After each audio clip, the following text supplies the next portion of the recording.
portion, what we're going to be doing is we're going to work with the advanced movement for the shoulders, and we're going to be coupling movements together, taking them from simplicity to complexity of movement.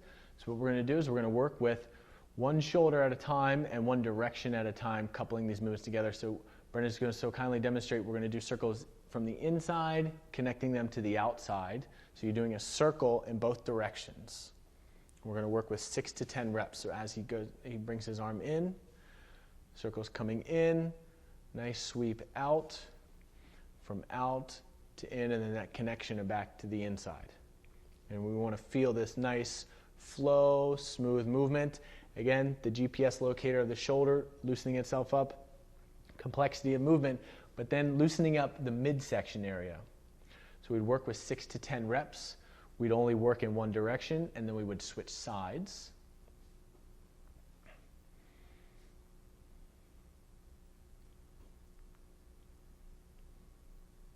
And again, working with 6 to 10 reps.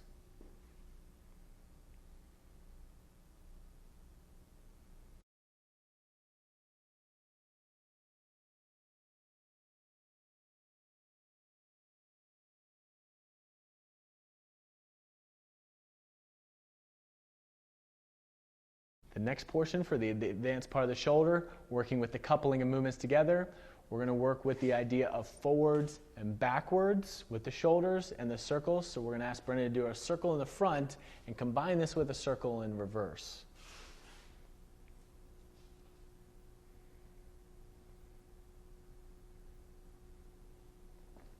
Only choosing one direction. Circle's going to come from inside, have a nice smooth flow to back, outside again to inside. Making sure that the arm stays straight, feeling the flow of movement as it loosens itself up, because it's loosening up the articulation inside of the shoulder capsule. Once we've worked with 6 to 10 reps with the right side, we'll shift to our left arm. Again, working with the idea of inside and outside. You can see all the different uses of his body. You can see how all these different integrations will really loosen up the flow. And this also becomes a strengthening mechanism. And you want your head to go where your arm is going. Feel the subtle change in the pressure of your feet. And once we've done 6 to 10 reps, you can go ahead and move.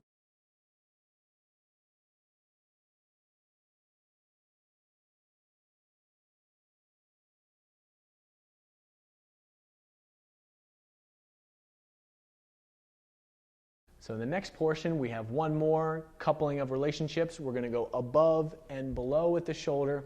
And again, as we do this, we're moving from simplicity of movement to complexity as we integrate the whole body. So we're going to ask Brendan to take his arm above his head, coming in with the circle, and then out, all the way back around, coming in and back out. In a nice, smooth manner, really making sure to keep the arm straight so the articulation is happening in the shoulder joint. And we're loosening up the rib cage, the hips. The whole idea of the body is it smooths itself out. And we'll work with 6 to 10 reps.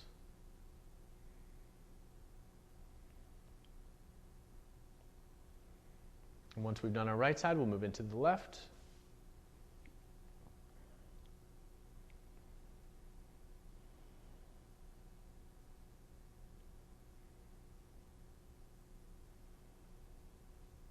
Making sure that the arm stays straight so the movement's coming from the shoulder joint, integrating the flow of the whole body, becoming more animated with your body mechanics as you feel comfortable. As you can see, Brendan's really start to integrate the whole use of all of his body's availability.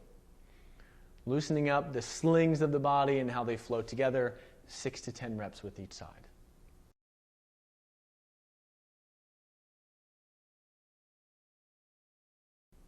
So in this segment, what we're going to do is we're going to move into our thoracic region.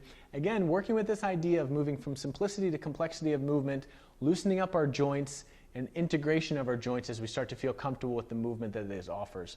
So we're going to work with this idea of collapsing and expansion of our upper thoracic region. So what we're going to ask Brendan to do is to collapse the front part of his chest, rolling his shoulders forward. We know this a lot of times when we sit at a desk, this posture tends to happen. And we're going to ask Brendan to go in just the exact opposite, drawing his shoulder blades back in together, trying to really isolate the upper thoracic border of his body. And as we do this 6 to 10 times, you can see the integration of the body. but you can see its primary focus in his thoracic region, thoracic outlet syndrome, a lot of other issues that happen. What he's doing is he's loosening up, if you could almost imagine looking inside of his body, all of these different vertebrae, one by one, pumping them with synovial fluid, which offers his body the availability of a nice flow. So once we've done 6 to 10 reps, we can go ahead and relax.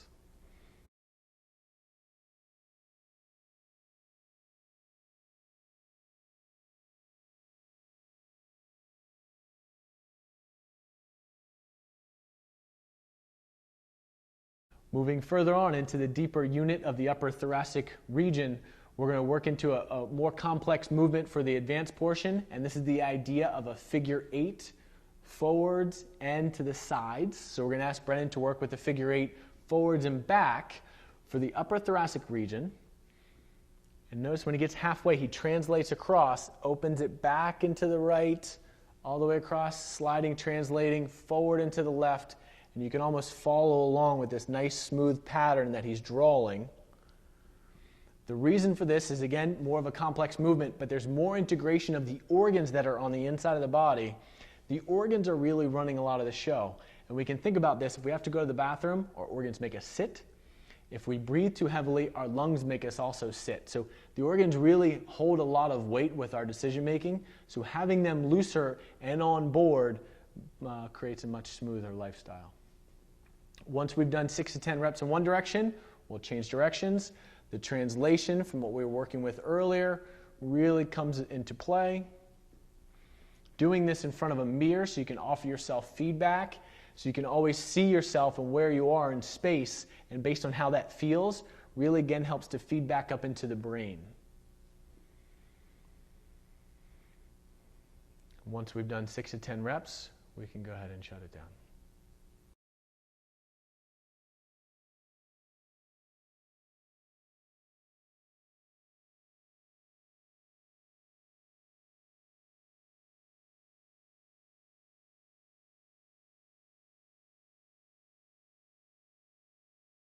Now we have one more final segment for the upper thoracic region. What we're going to be working with is an extremely complex movement and the idea of a clove.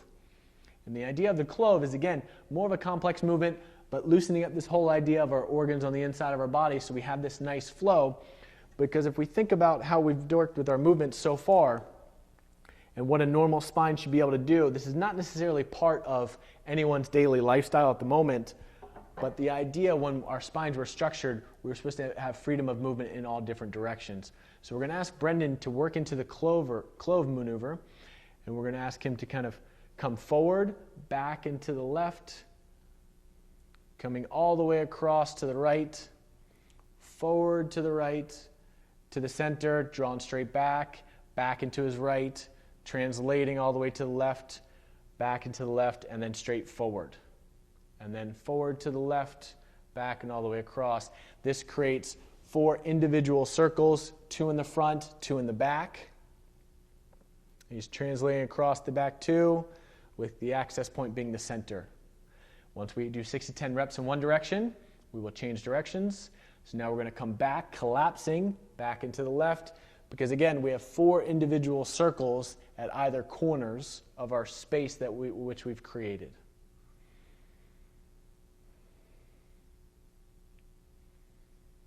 Once we've done 6 to 10 reps in each direction, we'll take a rest.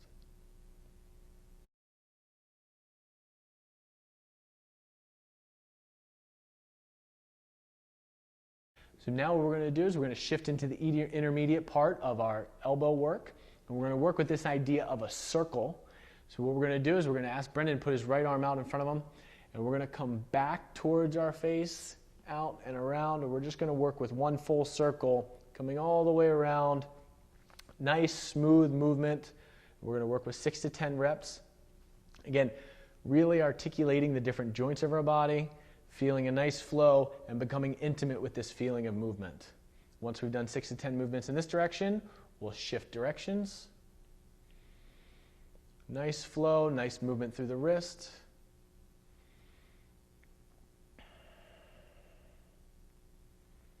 And relax. Once we've done our right side, we'll shift into our left. Again, this is really unfamiliar for most of us because this isn't part of our daily lifestyle. So this will really help free up a lot of blocked energy within our elbow, also a lot of sensory motor awareness through our shoulder capsule. Once we've done 6 to 10 reps in one direction, we'll shift into the other direction, nice and steady.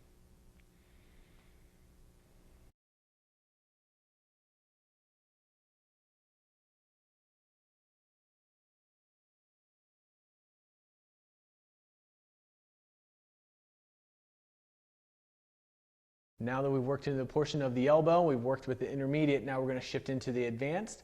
So with the advanced portion, what we're going to do is we're going to integrate the top and the bottom part of our circle. So we're going to start with our arm out. We're going to start with the top circle that we were doing before. So as we come back, we're going to come all the way around, coming down, almost like we're stirring through the elbow, and then back out and around. So now we have, again, a figure 8 idea through the top and through the bottom. So we have a nice flow, smooth movement, really feeling it through the elbow.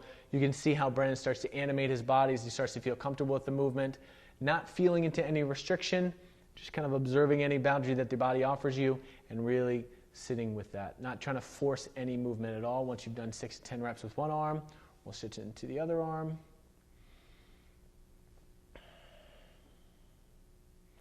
Being able to tease our elbow apart so it really starts to feel comfortable